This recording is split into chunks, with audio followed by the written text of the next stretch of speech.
Hey everyone, this is Elenbaas from Nightlight Astrology. Happy Monday, everyone. Today we're going to take a look at Venus moving through an opposition with Neptune while making trines to both Uranus and Pluto at the same time. It is a huge start to the week from Venus, and I'm going to give you 5 things to watch for today given this sequence. In addition to that, I'll be telling you what's on my altar this week. I'll be doing some horoscopes for the cardinal rising signs because you're the ones who are getting the Venus-Neptune opposition today, so we'll review those angular house position horoscopes at the end as well. I'll also tell you a little bit about some of the content coming up on the channel this week. That is our agenda for today. Before we get into it, as always, remember to like and subscribe. Turn on the notification bell for updates. You get notified when we have new episodes. If you missed it last week, I did a live stream you can find under the live tab on the page where we did some birth chart readings and demonstrated astrology for skeptics. Check that episode out in case you missed it. But if you want to see things like that, you're going to know when we go live, when we do live streams, if you have the notification bell on. You can find transcripts of any of these daily talks on the website, which is nightlightastrology.com. A couple of brief promotions today before we get into it. Over here, go to events, click on live talks. You will see that on October 23rd, I'm giving a talk on the second house and the roots of the second house philosophically in ancient astrology. You want to know all about why this house is associated with money. You're going to learn about the history and meaning of this house, and it'll give you some ability to look at it in your own chart or the charts of clients if you're a practitioner. We're also starting something called Silent Sundays. So this is a simple, free, monthly community meditation gathering. Even calling it meditation might be misleading. We're literally going to get together and practice being quiet in community, which is a beautiful thing. If you are looking to add a little spiritual practice to your life, looking for the right context or community in which to do so, and you like this channel, check this out. We're meeting on the 26th of October for our first gathering at 10:30 a.m. Central. We'll be sitting in quiet for 30 minutes and then having a little space for reflection afterward. Really excited to be adding more spiritual opportunities for people in the audience. I hope that it's beneficial to all of you. Of course, the other thing we're promoting is the Year 1 course. So the Year 1 program begins on November 8th. There's an informational video about it tagged onto the end of today's content that you can check out. And I'm really excited about this new class. This is easily the best thing that I create. I think I'm a decent content creator, good consulting astrologer over the years, a lot of experience, but really I think what I'm best at is teaching astrology. And these programs have been fine-tuned and developed over a very long period of time. This class, Ancient Astrology for the Modern Mystic, is our Year 1 program in Ancient Hellenistic Astrology. Early bird payments are available until October 24th. There's also need-based tuition assistance. So if you are someone who is in need of a little bit of help, that's a sliding scale that allows you to pick $30 a month, $40 a month, like that. So please do use that. That is for people who might be hurting financially. Maybe the currency exchange rate is high in another country, whatever the case might be. We want to make sure that people aren't priced out of studying a sacred topic like astrology. So between now and the start of the program, as I'm promoting this class, I want to take some time to give you something each day that I think is a real value to studying astrology. So the one that I have for you today is that when you take the time to study astrology at the roots, you go back and you learn ancient astrology, you learn the why behind everything, which is so important. It enhances one of the main gifts that astrology gives us, which is that it's a language that helps us to walk through the world. It's a way of seeing the world. It's a way of experiencing it through a reflective symbolic language. Your ability to do that reflective, to do that reflection on a day-by-day basis is so greatly enhanced by taking deliberate time to immerse yourself in the language. So consider that, and I hope to see some of you in class soon. All right, on that note, let's turn our attention to the real-time clock. I want to show you exactly what's going on for Venus and then get into it. All right, here we go. You can see that what's happening today, this evening, Monday, October 13th, Venus will oppose Saturn. That's late tonight, Central Time Zone. So for some of you, it might be tomorrow. It'll depend on exactly what time zone you're in, but it's coming through today into tomorrow. At the exact same time that Venus in Libra, moving into her own rulership, by the way, we'll talk about that in a second. As soon as she enters Libra and opposes Neptune, she is also instantly making trines to Uranus and Pluto.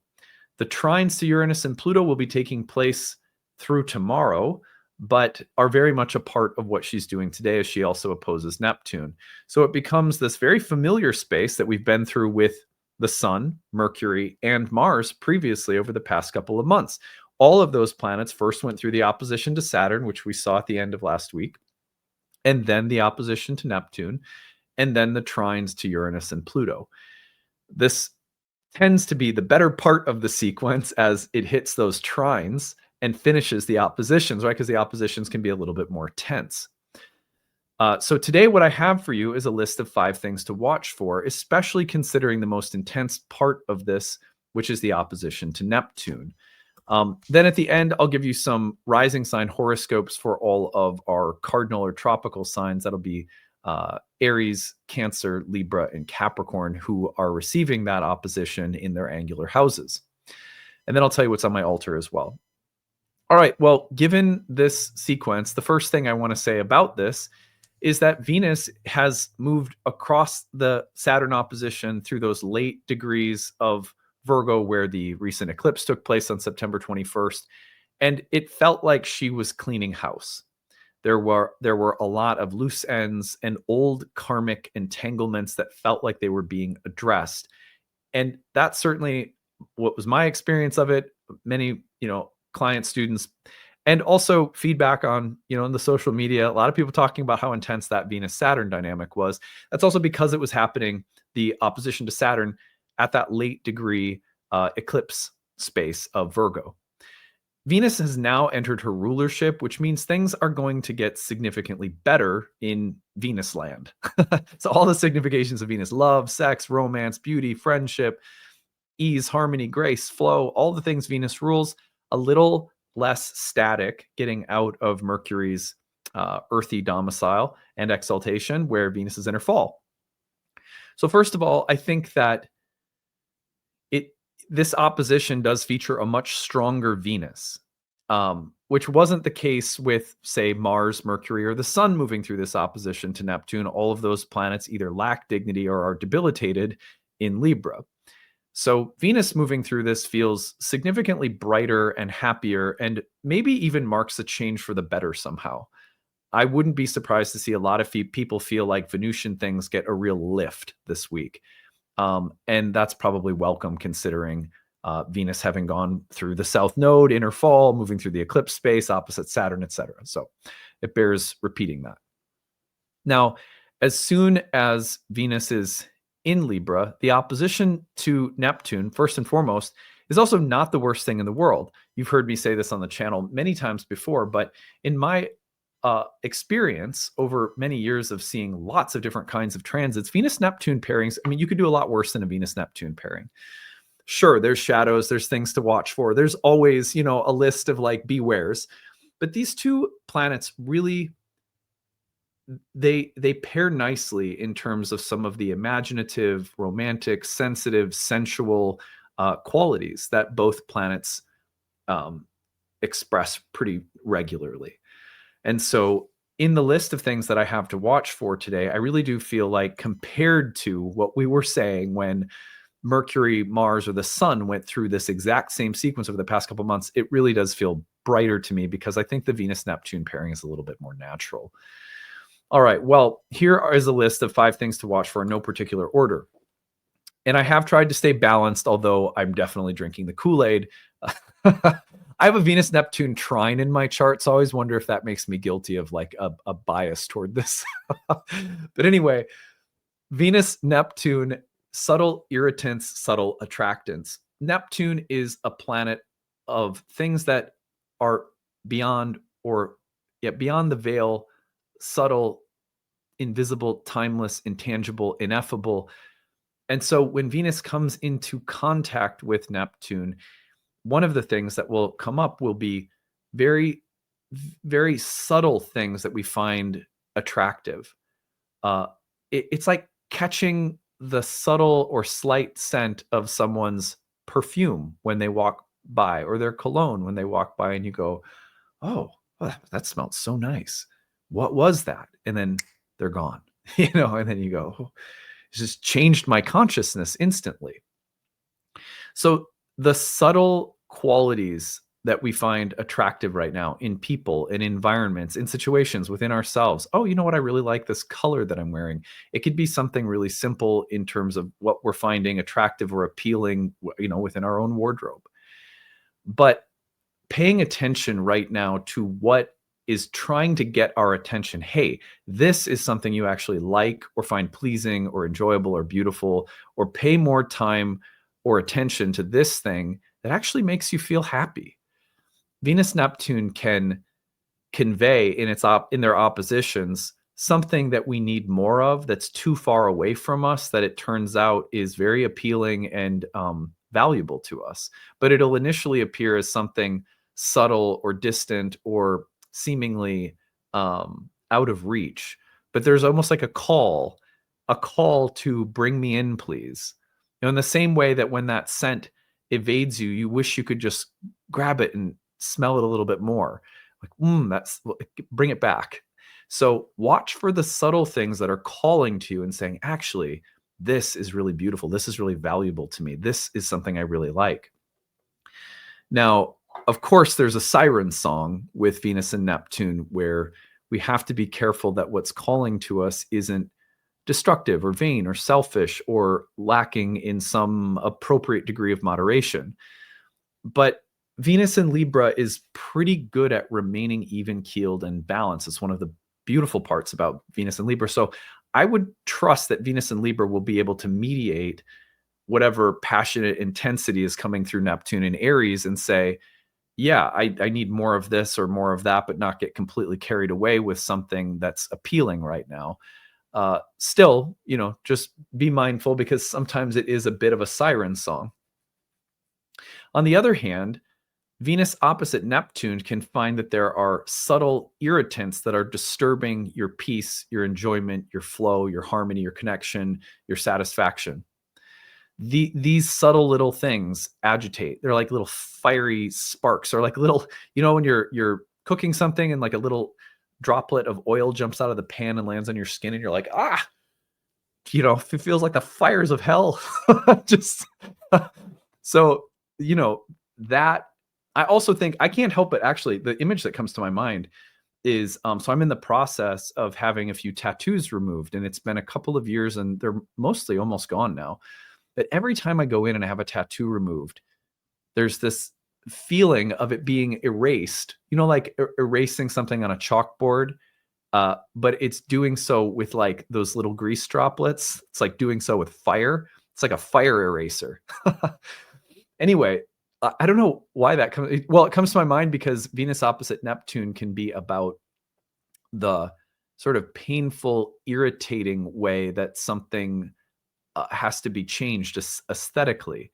For example, I think of something as obnoxious as having to clean out a closet or a drawer, and it can really irritate or agitate you as you're doing it. But then when you get to the bottom of it, your head feels better. So Venus opposite Neptune might involve having, for the sake of greater peace or happiness or harmony or beauty or enjoyment, having to do something a little bit irritating, or having to address some kind of subtle, agitating, inflammatory presence or energy or something. So watch for that. Number 2, I mentioned this a little bit already, but what we long for but cannot have is so frequently a Venus-Neptune kind of thing. I want this. I long for this. I wish I could have this. Oftentimes, Neptune to Venus in the natal chart as a life transit corresponds with people feeling bored. And then with the boredom comes the longing for something enjoyable. It could be, I want to become a different person. I want a different job. I want different sex, a different partner. I want a different living environment, whatever the case. I want a different body.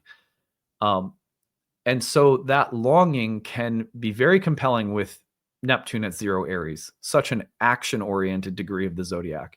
Venus could feel compelled here for the sake of greater balance, enjoyment, ease, flow, or some revision to core values. And for that to happen, it requires some kind of acting immediately, directly, assertively, in relation to something that you long for. You're being real about it. I want this. I'm not so happy. I'm a little bit bored. I think I'll have greater happiness, peace, ease, or flow if I do this thing, and I have to do it now.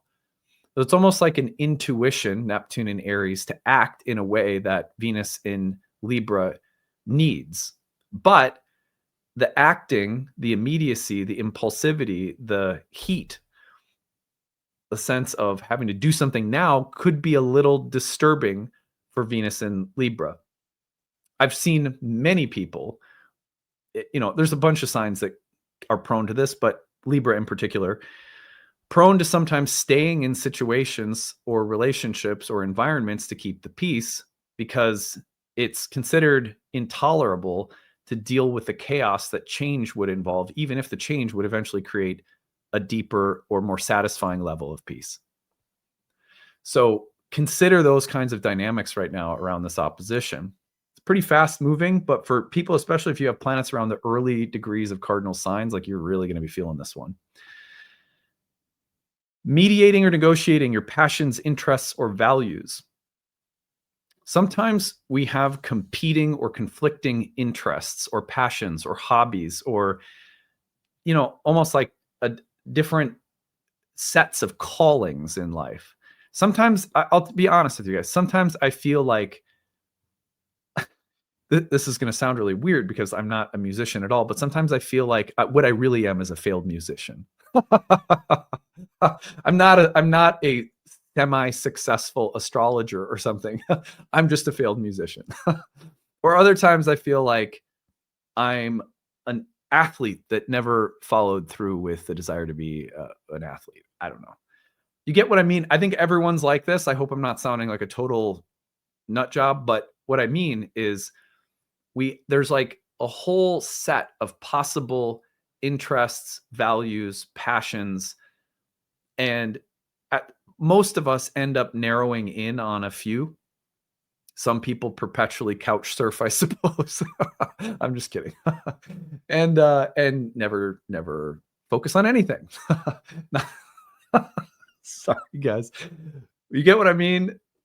What do you do when you're like, well, I can't just follow any and every passion. There has to be substantive outcomes. The choices I make will be judged and evaluated somehow by the processes of life. Meaning, if I choose to go down and try to become a pro surfer at 44, I guess I'd have to leave my family here in Minnesota, probably break my leg or get eaten by a shark. And there's a pretty good chance that nothing substantive or of great value would come from my sudden desire to follow up on, wanting to be a surfer and wishing I would have done it when I was younger. I actually have never wanted to be a surfer, but you get what I'm talking about. There are so many different passions that can take us in so many different directions. And Venus in Libra can be such a diplomat internally for helping us negotiate with the different passions, interests, values that we have. And sometimes we get into spaces where we feel very overwhelmed by which passion or interest ought we to choose between. And Libra can be notoriously difficult for Libra, not Librans, but Libra as a sign to make a choice. It's a place that can see both sides. Air signs are really good at that. So this might be a moment of having to make hard choices about passions, interests, and mediating the different levels of those things. Number 4 would be women, missions, visions, peace, diplomacy.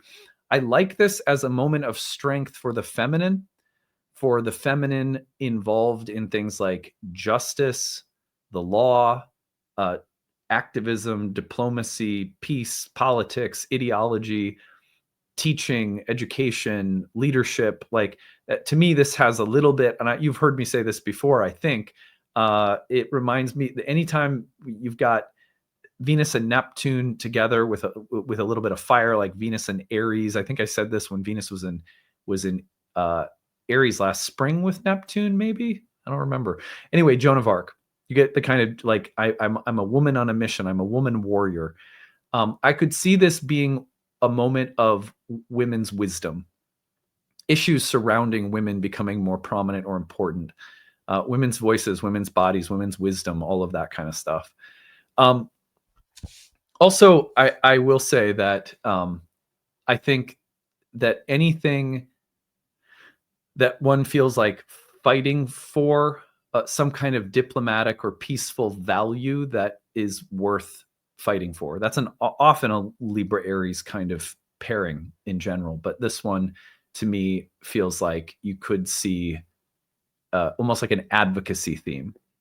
So watch for that. Number 5 would be a moment of Venusian breakthrough. The reason I want to put this this last one, I want it to be so broad, is remember that Venus is hitting those trines to Pluto and Uranus at the exact same time that it's opposing Neptune. To me, that means that anything related to women or sisters or friends or lovers or sex or art or beauty or harmony or peace or enjoyment or happiness, sensuality, the role that that archetype plays in our lives right now, it wouldn't be surprising if you said, boy, it was a big week for me figuring out something about what healthy enjoyment or happiness looks like. It was a big week for me having some breakthroughs in my intimacy, in my intimate life with a lover. It was a big week for me standing up for myself in a relationship. It was a big week for me in my relationship with my sister. You get it? So anything Venusian whatsoever, I would anticipate Venus finding more resources this week. She's in her own sign. She's got more of her own power, so to speak. She's hitting Uranus and Pluto and trines and air signs, like healthy, strong ideas and conversations and plans and maybe even innovative ideas or technologies. The passionate sense of vision, drive, mission with the opposition to Neptune and Aries, coupled with the resourcing of all of these trines and Venus being in her own sign, feels like Venus could have some really good things working for her this week. So I want you to think about that very broadly and then just survey your life and see if you can take notice of it. All right, that is it for the day. I'm going to tell you what is on my altar. Actually, no, first we're doing cardinal horoscopes. Sorry, I almost forgot. All right, let's back this up. Let's do Aries first. So these are cardinal rising sign horoscopes. Just you can do this for your sun too if you want, but Venus Neptune across your 1st and 7th. If you're in Aries, that's going to be the relationship axis, self and other. So watch for these dynamics that we described today showing up around selfhood, identity, core issues around identity, and important relationship dynamics. We're going forward to Cancer, where we get this across 10 and 4, diplomacy, peace in the home, around family, and passionate convictions around the world and work or the public sphere. So the private, public, or career, home, and family sectors activated for Cancers. For Librans, it's that self-other axis. Again, Venus in the 1st, emphasizing your own health, beauty, wellness, your own preferences, development of your own identity. Very important right now. Opposite Neptune and Aries in the 7th house, the passionate intensity that comes through relationships, through love, sex, interpersonal dynamics. So the self-other axis again. And then for Capricorns, we're going to see the exact same thing. 10 and 4, Venus in the workplace, Venus in that public domestic sphere, or public sphere of life, whereas Aries is in the domestic sphere of life. So we're seeing the coupling again of public and private, work and home in dialogue and conversation for Cap as well. Now, one thing that you can do for any sign that I highly encourage you do is take a look at Venus's entrance. I think tomorrow what we'll probably dedicate some time to will be reminders of house positions for Venus, but you could get ahead on that homework. You could take that as homework, get ahead on it right now. And just note that, like, hey, Venus has got great dignity for the next, several weeks. Let's see. Let's just speed this up. I can't remember the date off the top of my head, but yeah, so it's going to be all the way until November 6th, So you take Venus from where it's at to the start of this week, October 13th to November 6th. That's a good 3 weeks, I guess. That we have Venus in a really empowered sign. So probably bringing some healthy support to the Libra part of your chart. Anyway, so let me show you what's on my altar. You guys are going to laugh at this one, I think, because I bet you I'm not the only one who has to do this, but it sometimes has to be done. On my altar this week is my cell phone. Because what I'm trying to do is become more conscious in the evenings of what I look at on my phone before I go to bed, because I've been noticing honestly, I've known this for a long time. It's just something that comes and goes in waves where my awareness and my intelligence light the way or not. It's basically just don't look at super stressful, violent, intense, provocative, irritating kinds of things for the psyche before bedtime. So it's like my goal this week is to be a little bit more conscious of the evenings with family and before bed with screen time and scrolling, because it really affects my sleep.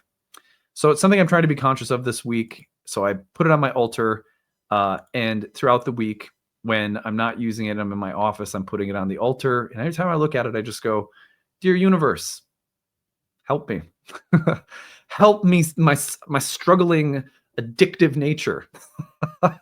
So anyway, much love to all of you guys. After I sign off, you're going to see an informational video about the Year One program.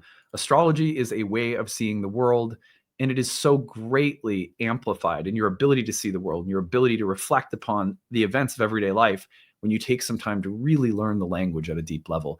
I can't wait to be your guide and host for that process in the Year One program if you choose to join us. So stick around, because more on that next. All right, bye everyone. Hey everyone, thanks for sticking around. I'm excited to tell you about our upcoming program, Ancient Astrology for the Modern Mystic. This is our first year course in Hellenistic astrology, and it begins again this November. In this video, I'm going to tell you about the course, the format of the course, and how to register. So let's go ahead and get into it. What is this course about? Well, if you are not familiar, ancient Hellenistic astrology is the earliest and original form of horoscopic astrology. All of the subsequent forms and schools of astrology that have existed over thousands of years come from these philosophical and theoretical roots. And so what you're doing when you study Hellenistic astrology is you're going back to understand the why behind absolutely everything. Why were there ever such a thing as houses and signs in the first place? How were the planets ever assigned to rule various portions of the zodiac in the first place? How do you use the categories of essential dignity, and why were they ever created in the first place? If you're someone like me, you like to know the why behind things, because once you understand the why, then you know how to use things more intuitively. So really the point of Hellenistic astrology, in my opinion, is not so much about going back and becoming a traditional astrologer or just being traditional for the sake of being traditional, as much as it is about grasping the roots of the entire system and paradigm. When you understand those roots, you have more intuition and understanding, which allow for you to be much more artful and fluid in the way that you speak the language of astrology. We call this class Ancient Astrology for the Modern Mystic because while it is about going back to understand the philosophical, theoretical, technical roots of the tradition, it's also about fluidly bridging those things with modern astrology and all of its most unique contributions. For example, modern astrology has given us so much psychological depth and personal depth. And so in a modern astrological setting, you're going to get the ability to explore your own character, your own psychology, and you're going to be able to utilize astrology for a process of healing and personal transformation. But when you pair that with ancient astrology, and it's almost like predictive karmic analytics, you really have a full toolkit to work with. And so that's also a great mission of ours at Nightlight, is to bridge ancient and modern forms, which is why we call the program Ancient Astrology for the Modern Mystic. So that's just a little kind of overview of the program. If you want to know more about the specifics of the curriculum and of the syllabus, what I encourage you to do is go over to nightlightastrology.com, click on the courses page, go to the first year course, scroll down, and you'll see this over 12 months you'll learn about. And here you're going to see more of a detailed breakdown of the curriculum itself. I can promise you that if you've studied astrology in modern context, but you've never gone back to the ancient roots, while some of these topics may look familiar to you and you go, oh, I've already learned about that. Unless you've studied them from the Hellenistic perspective, I guarantee that you are not going to be familiar with this content. Hellenistic astrology is mind-blowingly new and interesting for most people. And if you've never studied it, again, don't assume that anything on this list is something you're going to be familiar with. In that way, the program is really ideal for a variety of different people, and I'll say more about that in a second. So what is the format of the course? Let's go to that next. Scroll down and you're going to see that the course includes 30 online webinars that I lead throughout the year. Over the course of a year together, I have 30 classes that are broken into different units of material. In between those classes, we have breakout study sessions with your course director and 2 TAs. They're going to lead you through Q&A sessions and tutoring sessions to make sure that you have a lot of support in between major units of study. In addition, we also have an interactive group forum discussion where you can ask questions year-round and get an answer within a business day in the student forum, where a lot of people also connect and build community. Lots of people in that forum also develop like little meetup groups outside of class. That's very common in all of our programs. It's a very community-loving, warm space where anyone's also welcome. Throughout the course, you're also going to find that for every lesson, if you're just there as a hobby student, you can just listen to the webinars. They're all recorded for you. So if you can't make the live webinars, everything is housed on the website as recordings. I'd say about 40 or 50% of our students are going to be following along at their own pace, whereas the other half might be attending the live webinars. But it's really kind of, if you can attend a few and then 1 week you got to be gone, the recordings are always there. You have lifetime access to everything in the course, so it's not a big deal. For every lesson as well, if you're someone who wants to go really, really deep, maybe you have the intention to practice professionally, this course is set up with an optional certification exam at the end from our school, from our program. So you can, if you want to build that resume and develop the credentials from our programs, you can do that, but it's optional, so you don't have to. And outside of every lesson, we have recommended reading. We have supplemental bonus content, all of which is optional, but it's there for people who might want a lot more, whereas some people will take the webinars themselves, and that'll be plenty. So it's really flexible in that way. Also, this is one program within 4 years of curriculum that are meant to go together. And so most people who come through our first year program will end up taking our second year program, where we develop forecasting and prediction and transit tracking techniques. Our third year program, which is aimed at counseling and psychology. So psychological counseling skills is our third year program. And then the Oracle Within, which is our exploration of the philosophical, spiritual roots of the divinatory oracular tradition of astrology. So there's a lot of material there. We also have another 1 year program in horary astrology for some people who want to add that predictive tool to their toolkit. So there's just a lot of material at Nightlight that this class is actually just one part of, which can be taken standalone, or for some people, they get into it, they're going to love it. You're going to hang out with us for 3 or 4 years worth of content. This program is ideal for a number of different types of students of astrology. I'll say that for starters. So let's see here. I'll stop sharing this. So we have there's a profile of the typical students who come through our courses. One is going to be people who just want a very guided introduction to ancient astrology because you've never had it before. Maybe you're only familiar with modern, and you want that guided, structured approach to learning traditional for the first time. Also, people who are brand new to astrology in general, there's no better place to start than at the roots of the ancient foundations. So whether you're a total beginner or just a beginner to Hellenistic, this is a great place to start. If you are someone who's been around astrology for a long time, but you've never had a guided, structured approach to Hellenistic astrology, again, this is a great place to start. I promise you, Hellenistic is very different than what you're familiar with, and you're going to need a guided and structured approach at some point in time. I also think for people who are looking for a lineage, which means not just a bunch of information, but a practitioner-specific based approach where you get to see a practitioner work with clients.